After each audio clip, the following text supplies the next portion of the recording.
Welcome, everybody. My name is Carolyn Jacobs, and I'm with the GBH Education Department, and this is a recorded session for the NCSS 2020 virtual conference entitled Life During World War II, Using Artifacts to Understand History.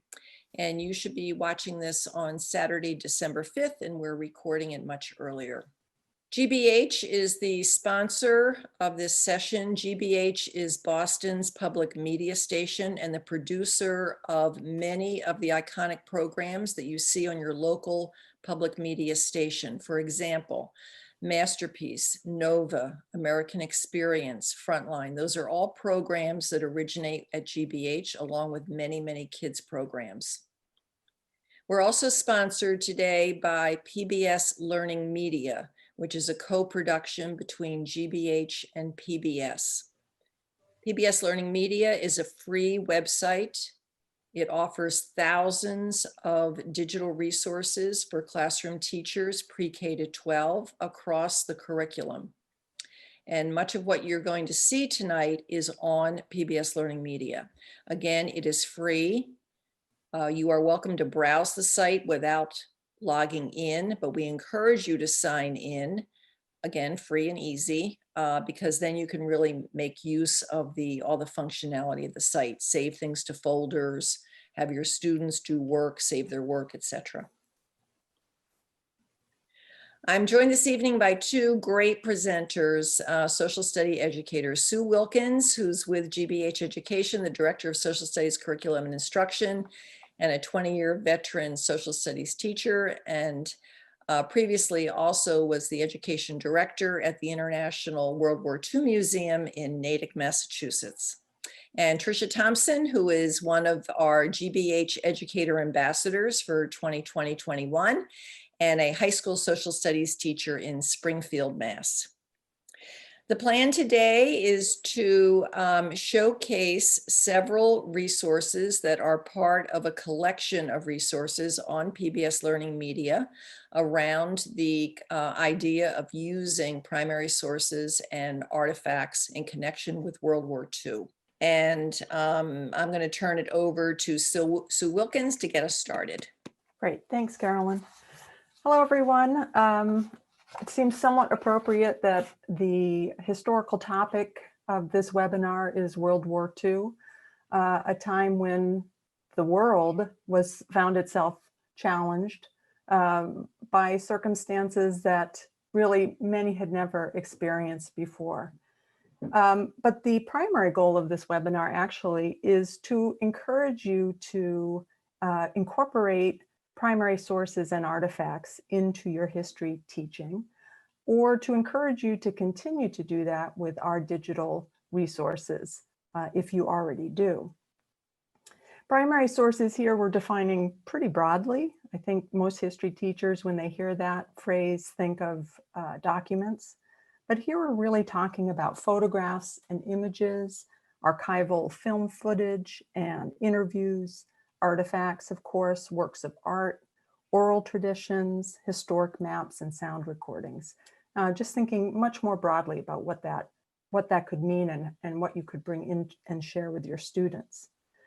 Under quote unquote normal circumstances, maybe you'd be able to take your students to a local museum to look at artifacts there, or maybe you are a history teacher who collects artifacts and brings them into your classroom.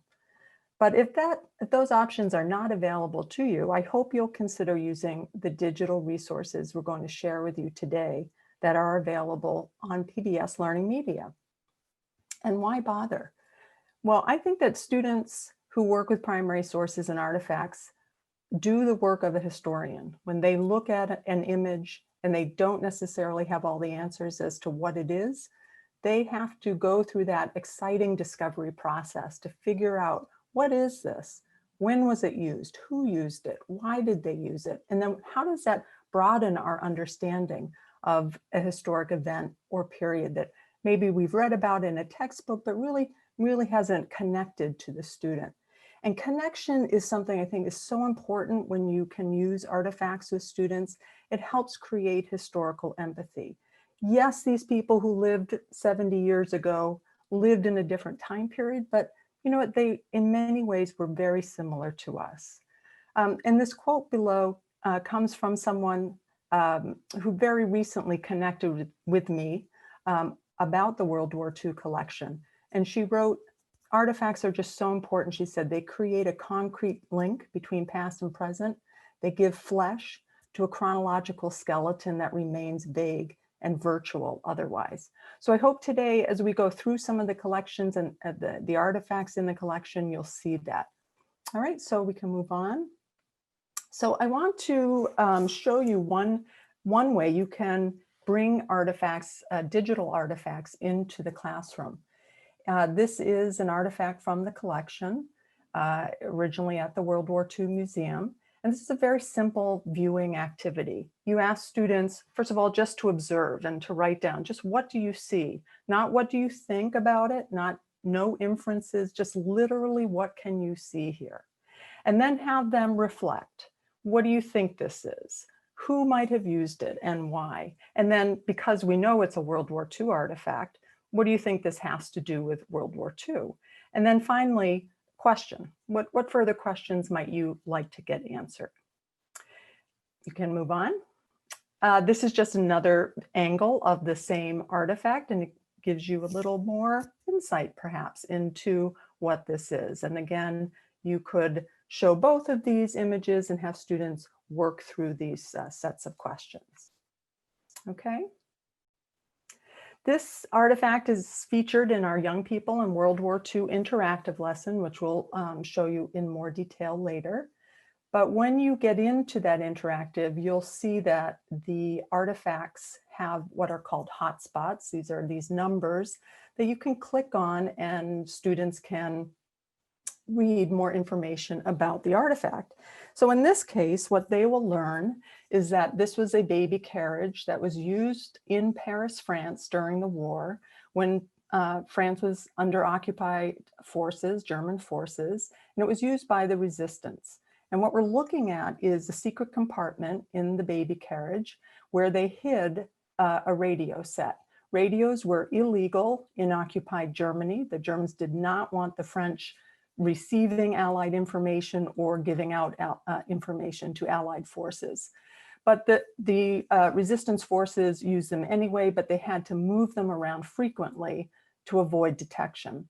This was one of the ways they did that. So by clicking on the hotspots, students will learn that information. But that's just the beginning of the conversation, because what you want to do with students then is to say, all right, so now we know what this was. Let's think about, you're in occupied Paris. There are German forces marching through the streets. Who is pushing this baby carriage down the street?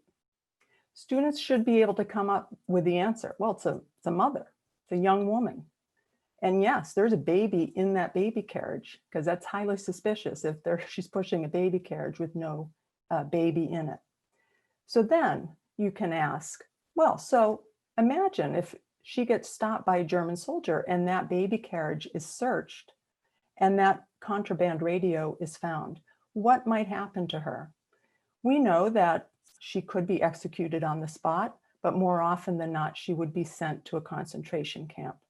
And then to bring it back to students, to again create that historical empathy, you can ask students, can you imagine a situation where you would put yourself at such risk? Can you imagine a situation where you would put an infant in such danger? And what would that circumstance be? So these artifacts are just ways to get into conversations about history, but into sort of human stories about history. Okay, thanks. Okay, so hi, I teach history in Springfield, Massachusetts, and I've had some experience with PBS LearningMedia and the interactive lessons. And at first, I just wanted to talk about why primary sources and artifacts are valuable for use in the classroom. They promote student engagement. They also help to create a story. It allows students to make inferences and to think beyond the primary source, which leads to questions, curiosity, and questions to be answered. Students can learn how historical events have shaped aspects of their own lives today, and it can also evoke emotion and empathy. which helps students connect with the material. I just recently, some of my students were analyzing some photographs by Jacob Riis, in which they were looking at images of poor immigrants.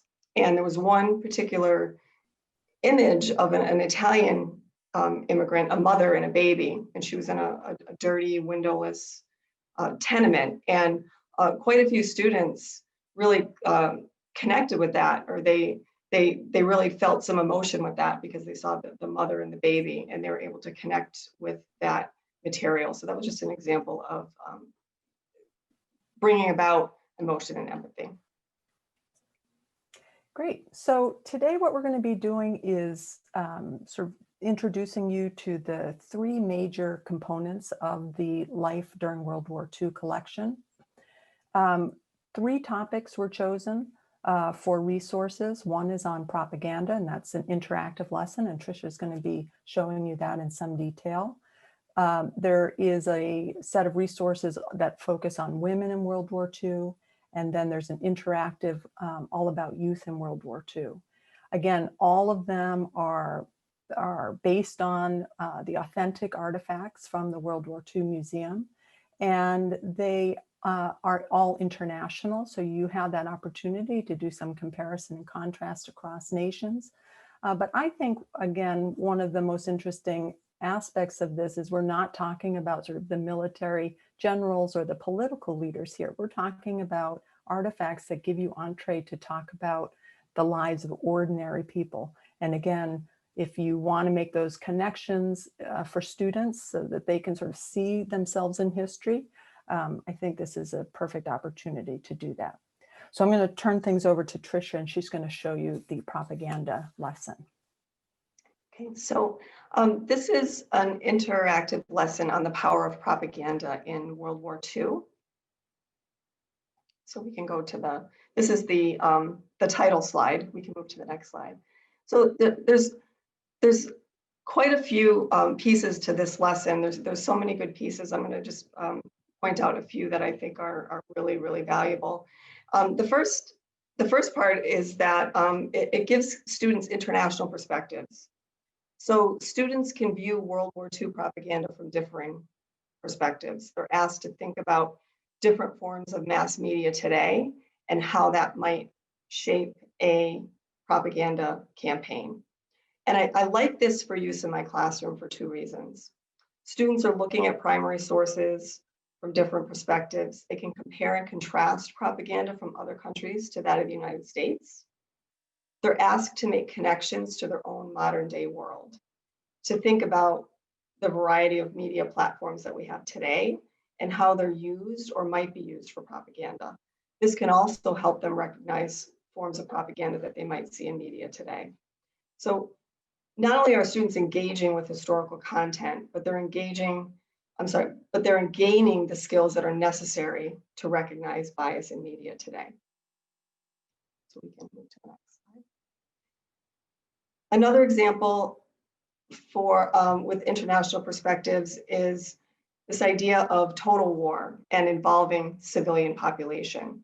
Nations at war needed to build a strong sense of national unity, and students can see how different countries approach the building of national unity. This particular lesson gives examples of how Germany, Britain, and the United States each approached that.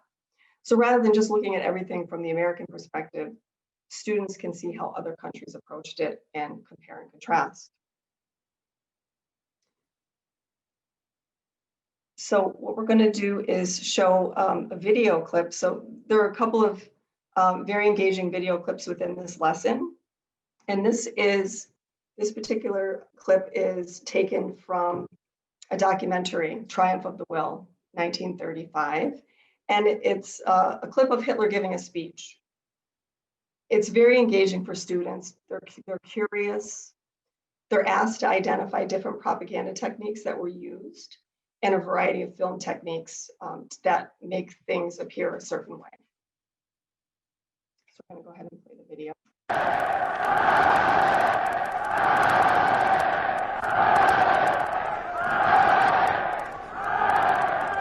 Meine deutsche Jugend, nach einem Jahr kann ich euch hier wieder begrüßen. Ihr seid heute hier in dieser Muschel nur ein Ausschnitt dessen, was außer ihr über ganz Deutschland steht. Und wir möchten nun, dass ihr, deutsche Jungs und deutsche Mädchen, in euch all das aufnehmt, was wir einst uns von Deutschland hoffen. Wir wollen ein Volk sein. Und ihr, meine Jugend, sollt dieses Volk nun werden. Wir wollen einst keine Klassen und Stände mehr sehen. Und ihr dürft in euch schon nicht mehr groß werden lassen. Wir wollen einst ein Reich sehen. Und ihr müsst euch schon dafür erziehen. Wir wollen, dass dieses Volk einst gehorsam ist. Und ihr müsst euch in dem Gehorsam üben. Wir wollen, dass dieses Volk einst friedliebend und aber auch tapfer ist. Und ihr müsst friedfertig sein.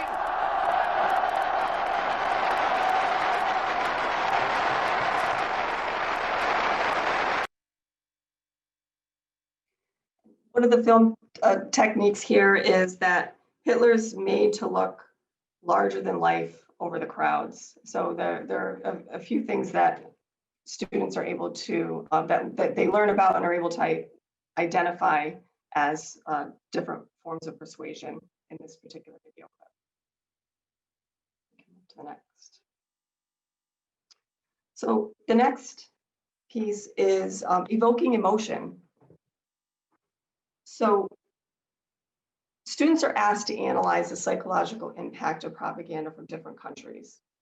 They're given examples of different types of emotions that may be played upon, such as fear, guilt, anger. And for each piece of propaganda, they're asked to identify which feeling is being evoked and to cite evidence to support that, and then to rate how effective they think it was. Using emotion further engages students and allows them to make connections with their own feelings. It also gives them the ability to recognize psychological techniques that may be used in media today. Next slide.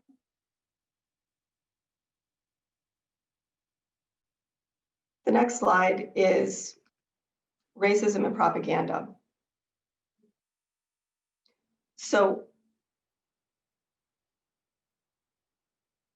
these are examples of how propaganda portrayed those who were seen as the enemy by using stereotypes, exaggerated physical characteristics, making them seem less than human. Some examples here are Germany, Japan, and the United States, and how they use those forms of propaganda.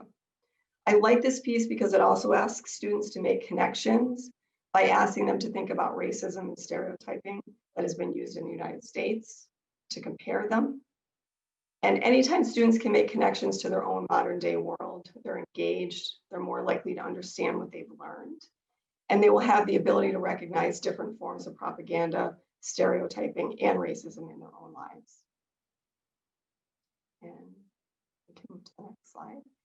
And the last piece that I wanted to point out with the interactive lessons is that there are support materials for teachers, and they're not only helpful for giving seasoned teachers ideas of how to extend the lesson, but really helpful for new teachers, I think, as well. In this particular lesson, it identifies important vocabulary. And then for teaching tips, just some examples of things that you can find in this section are lesson objectives, tips for conducting the lesson, both before and during the lesson. There's suggestion for ways that you can extend the lesson.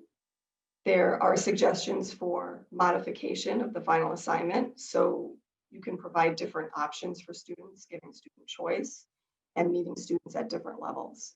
And there's also a suggested rubric for assessment.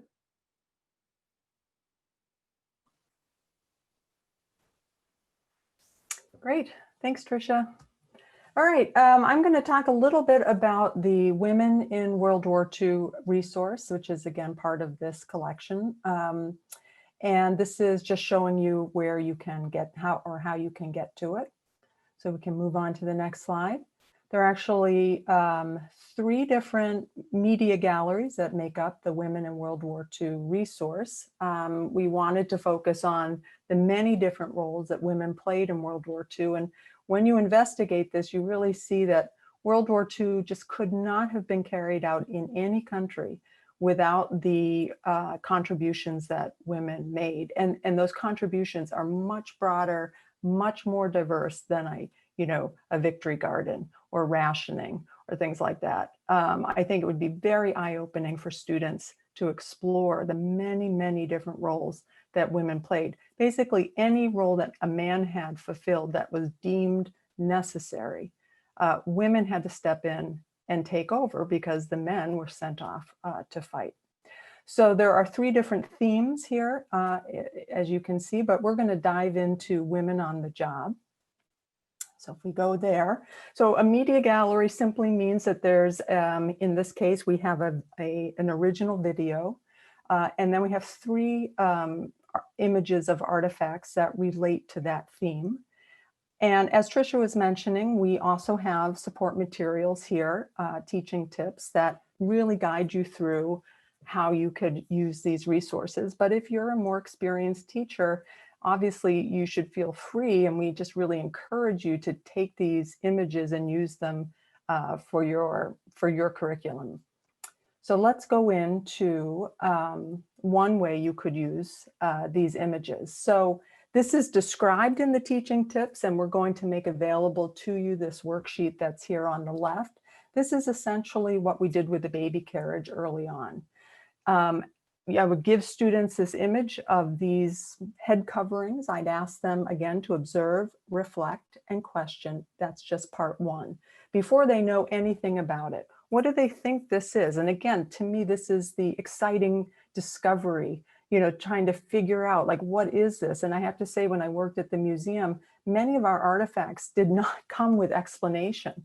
And so for me, it really was trying to figure out and going online and doing some research to figure out what exactly was this artifact that we were looking at. Before I move off this page, I'll just say the video will help explain to students what these artifacts are. So you could do this part 1, then have students look at the video, and then come back to this worksheet and fill in part 2. Once they've learned about the artifact from the video, they could add more detail to their worksheet.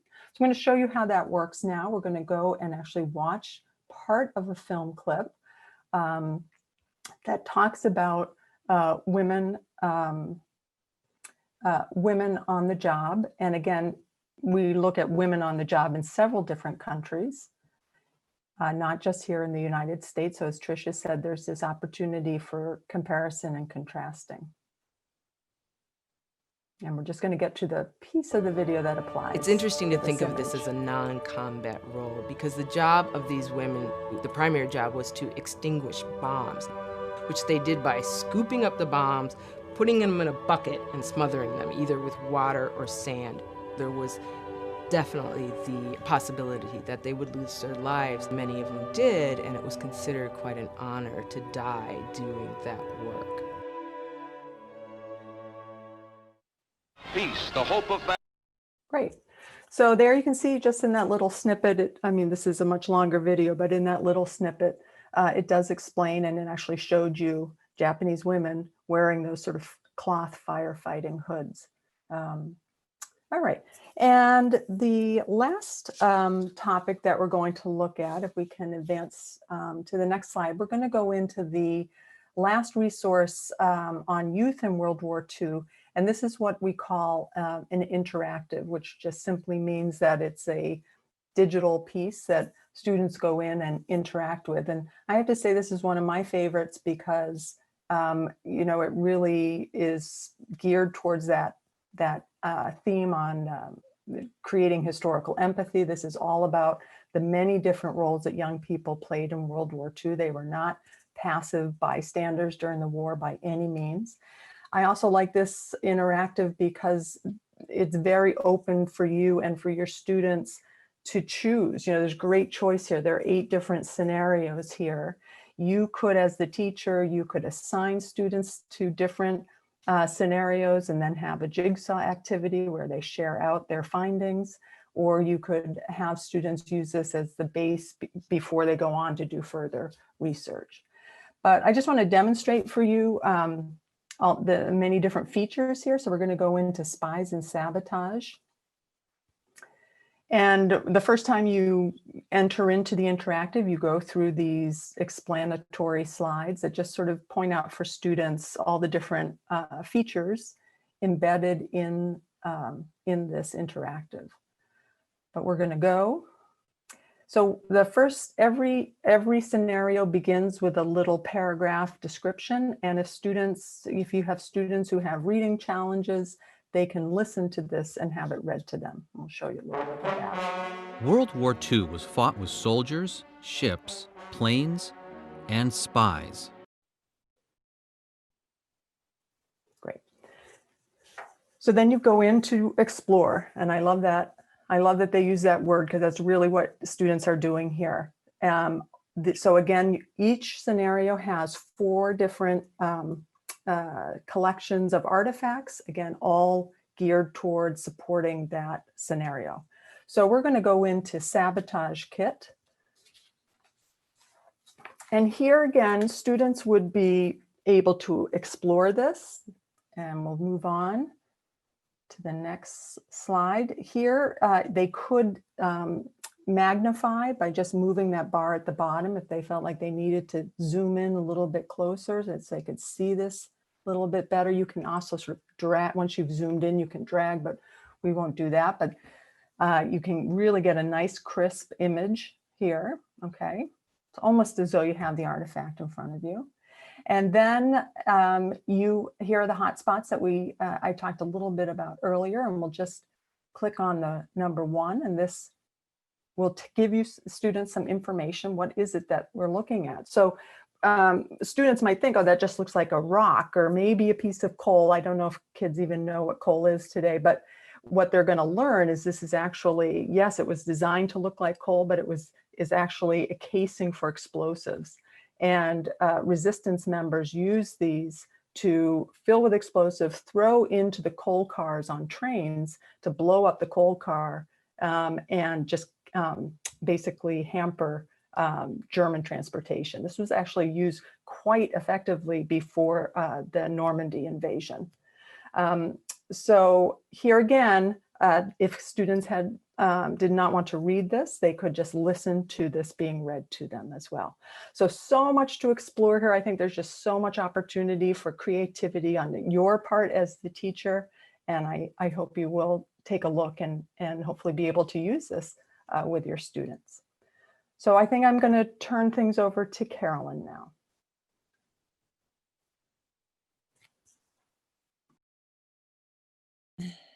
Thank you very much, Sue and Tricia. Wonderful. I want to make a note. We don't have this in part of the recording, but we will be prepared to put this in the chat when you are watching the recording. And we'll have links to all of these resources, as well as a link to the artifact worksheet that Sue referenced. So we'll be active in the chat box when you're watching this. Okay, so again, GBH Education, the department, part of GBH in Boston, we sponsor a lot of webinars for teachers nationally on many, many topics. And we publish and we record and then publish all of our webinars on our GBH Education YouTube page. So you can find a wealth of resources there and much for social studies. In addition, of course, I had mentioned that on PBS LearningMedia, there are thousands of resources, and you have seen 0.1% of what's there. I just want to call your attention to American Experience. There is an American Experience collection on the site. And here are just 3 examples of resources that are drawn from the recent broadcast of the vote to celebrate the anniversary of the 19th Amendment. And that was broadcast in July of this year. So, we take full-length broadcasts and create short clips and then add support materials like you've seen in the previous slides. Also, there's a wonderful collection of resources, 20 plus short 3 to 5 minute clips called the Unladylike 2020 series. This is produced by WNET out of New York, really paying tribute in an animated and highly stylized production, very engaging. Paying tribute to unsung, unladylike heroes, some of whom you've heard of, some of whom you probably haven't. And they cross backgrounds from science, the arts, activism, etc. We are very active on social media. Please consider following us or reposting what we do. And I want to thank you for your time. Here is my email. You are welcome to email me if you have any questions or comments, or you'd like to get in touch with one of the presenters. My understanding is that this will be shown and then we will go into live discussion. So I look forward to seeing you in the next Zoom room. And thanks again and have a great rest of the conference.